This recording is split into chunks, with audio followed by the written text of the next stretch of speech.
Dear students, today we'll see what are the topics which come under information theory, what are the definitions we should know, and what are the formulas we should know so that we can solve some numerical examples on this concept. So we'll start with our topic today. It is information theory. And in this information theory, we are going to see certain things, and those are contents are information theory first, and then we'll see what is information capacity. Then we'll see what is Shannon's theorem. Then we will see Shannon's Hartley theorem. Then we will go to define what is entropy. Then we'll see the difference between bitrate and baudrate. Then we'll see what is bandwidth for digital signals. Then we'll see amount of information in every message symbol. Then lastly, we'll see what is information rate. Now, all these things are important, and wherever you are having formula for entropy, wherever you are having formula for amount of information, those formulas will be very helpful for you to solve the numerical examples based on this topic. Then let's start with what is information theory. Okay. Now, we know that the purpose of a communication system is the transmission of information from one point to another. So we always built a communication system for transmission of information from transmitter to receiver. That is from one point to another, and that transmission should be with high efficiency and reliability. So the purpose of communication system is the transmission of information from one point to another with high efficiency and reliability. Then what does information theory means? So as I've shown in this statement over here, information theory provides quantitative measure, means how much information is there. Quantitative measure of the information contained in the message signal. So in a message signal, how much information is there? So that is provided. And information theory allows us to determine the capacity of a communication system to transfer this information from source to destination. So whether your channel in which you're going to transmit your data from transmitter to receiver, whether it is correct, it can hold the data, the capacity can hold that data, and the information can get transferred from transmitter to receiver without error. Nothing is lost. So that also thing is governed and guided by information theory. Okay. So as a whole, information theory provides you the information of the message signals, and it will also determine the capacity of communication system. Information theory deals with problem of efficient and reliable transmission of information, because information theory will see that what is the rate of transmission, how many bits per second you are transmitting, and what is the capacity of your channel. So the rate of transmission should be within the limits of the capacity of channel so that you get a reliable transmission without error. That is also governed by information theory. Again, information theory is a mathematical approach to the study of coding of information. So here we will be using certain mathematical formulas for study of coding of information, along with the quantification, how much is the quantity of information, along with storage, how much is the information storage stored, and a communication of information. So all these things come under information theory. Then we'll go to see what is information capacity. Now this capacity can be also called as channel capacity. Now the channel is something which is going to take your data or information, that is number of bits per second, from transmitter to receiver. Okay. Now if you see this definition here, information information or capacity is the amount of discrete information bits that can be reliably transmitted over a channel. In other words, This can also be called as a channel capacity. Channel capacity of a given channel is the maximum information that can be transmitted in bits per second with zero error probability. That means error should be zero, no information should be lost, and maximum, almost full information from transmitter to receiver should reach. That is depending on the channel capacity and what is your information rate, bit rate. Okay, so your bit rate, that is the information rate, should be always less than the channel capacity. Okay, so that a proper maximum information can reach from transmitter to receiver without any error. So here information capacity or a channel capacity, it is the amount of discrete information bits, that is bits ones and zeros. Okay, amount of discrete or discrete information bits that can be reliably transmitted over a channel. Reliably means without error. Then we'll go to see what do we mean by Shannon's theorem. Okay, now in order to send information from one point to another, a transmitted signal must travel through a medium to reach the receiver. Okay, that we know. Whenever data is going to get transferred from transmitter to receiver, there is a channel. Okay, and that channel will have certain capacity of its own. A capacity means how many bits per second it can allow to transmit, or it can allow to travel. Okay, so there Shannon's theorem comes into picture.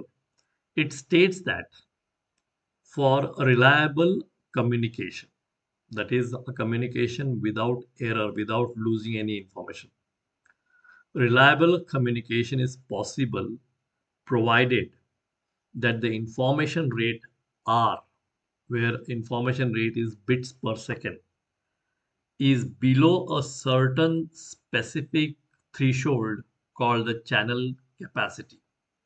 So information rate, where information rate will be your in bits per second, bits per second. Now that should be less than the channel capacity.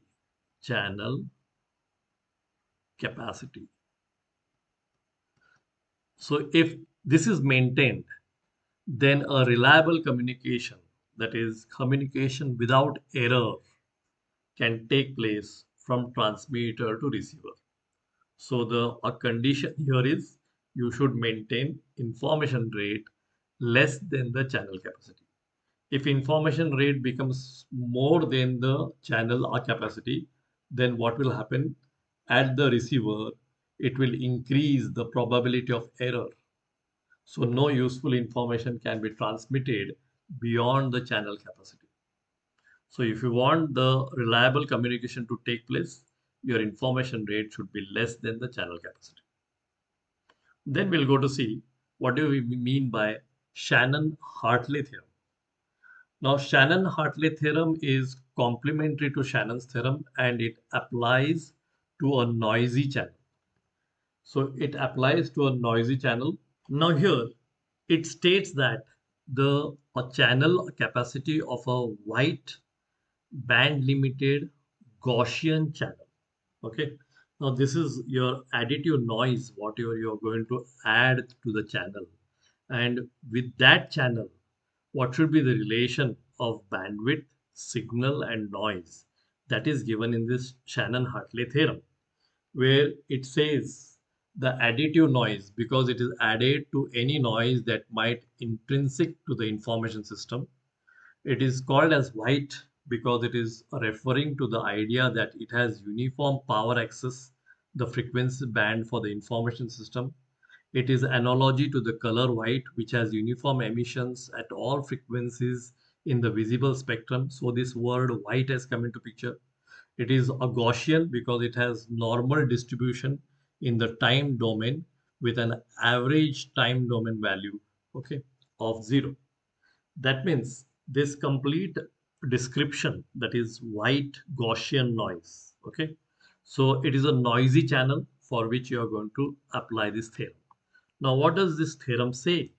This theorem says that channel capacity C is equal to bandwidth into log to the base 2 in bracket 1 plus signal to noise ratio bits per second. So this is the formula for the Shannon-Hartley theorem. This is the description of Shannon-Hartley theorem, where it says that C is equal to B log to the base 2 1 plus S upon N bits per second, where B is the channel bandwidth, S is the signal power, and N is the total noise in the channel bandwidth. Then we'll go to see what is entropy. Entropy can be defined as a measure of the average information contained per source symbol. Okay, now consider, as I have shown here, m different messages. Say they are M1, M2, M3 till MM, and they have probability of occurrence. Occurrence means probability. What is the probability? What is the chance they can be occurring? So probability of occurrence, that probability for message 1, M1 will be P1. For message 2, M2 will be P2. For message 3, M3 will be P3. And for last message, MM will be PM. Then when you are having so many different messages, the average information of all these messages is called as entropy. The average information or entropy of these messages is given as entropy. It is denoted as letter H. H is equal to summation of all the messages. Say if you're having K messages, K is equal to 1 to M. Then probability of all those, that is Pk, log to the base 2 into 1 upon Pk. So Pk will be the probability from k is equal to 1 to m of all probabilities. So probability multiplied by log of base to 1 upon Pk. Okay. So that will give, this formula will give you entropy. Now this formula you have to remember whenever you have to find entropy in numerical examples. Clear? Then we'll go to see what are bit rate and baud rate. Now, bitrate and baud rate are generally used in data communication. Now, bitrate is nothing but it is bits per second. 1 and 0 bits, whatever you have now. How many bits you are transmitting per second? How many bits are traveling per second? That will give you the bitrate. Baud rate is symbols per second. Symbols per second. Now, symbols can also be bits, but symbols can be taken as a standard specific rate for data communication. So here, if you see, bit rate is the transmission of numbers of bits per second. On the other hand, baud rate is defined as the number of symbols transmitted per second. The formula which relates both bit rate and baud rate is given as bit rate is equal to baud rate, that is how many symbols you are having, multiplied by number of bits information in each symbol. So each symbol is having how many bits. That multiplied by number of symbols will give you the bit rate. Obviously, it will be bits per second. Then if you go to see the difference between bit rate and baud rate. So here you can see number one, bit rate is defined as the transmission of number of bits per second, whereas baud rate is defined as the number of signal units per second, or it is symbols per second. Okay. Second, bit rate is also defined as per second travel number of bits. It is number of bits per second. Baud rate is also defined as per second number of changes in signal. This is representing your symbol. Number of changes in signal. Signal means a format in which you are going to represent your symbols. So number of changes in signal, that how many number of changes, how many symbols per second is there, that is baud rate. Number three, bit rate emphasize on computer efficiency, how many bits per second. While baud rate is emphasized on data transmission. Data transmission in a channel is always given in terms of baud rate. Fourth, the formula of bit rate is baud rate into number of bits per baud that we have seen.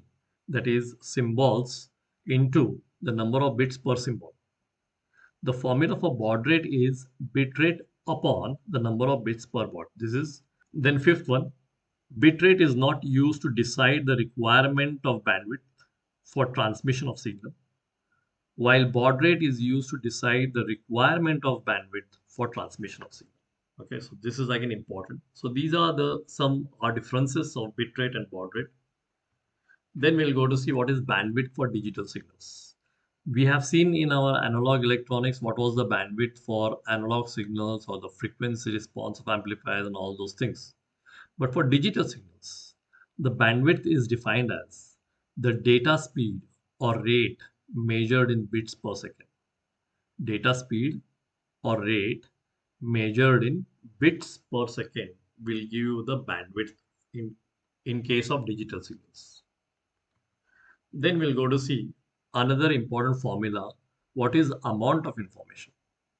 Now here again, consider messages M1, M2, M3, dot, dot, dot, with a probability of occurrence P1, P2, P3. Message M1 is going to occur with a probability of P1. Message M2 is going to occur with a probability of P2. Message M3 is going to occur with a probability of P3, and so on. And we will always see that the probability summation, if you do P1 plus P2 plus 3, it will be equal to 1. Okay. Like for example, say if you're having a probability when you put a coin on a toss. Now, what is the chance that you get a heads and what is the chance that you get a tail? Is 50-50%. That is 0.5, 0.5. So probability 0.5 plus 0.5 will be equal to 1. So if you take the summation of our probabilities, it will be equal to 1. Okay. Now the amount of information transmitted through a specific message, say the kth message, the message which is coming at the kth number. So message MK will take. Now message MK will occur with probability PK. Okay. And the information in that is given as I mk is equal to log to the base 2 1 upon pk bits. So the information in the kth message mk is given as log to the base 2 1 upon probability of that bits. So that will give the information. Now this formula also is important along with your entropy formula so that you can solve the numerical problems based on this topic. Then what is information rate? Information rate, we always know that it is bits per second, but what it is represented as R and it is given as R is equal to H into small r, where R is the information rate, H is the entropy or average information, and small r. So in place of this, you can have small r, and it is the rate at which the messages are sent.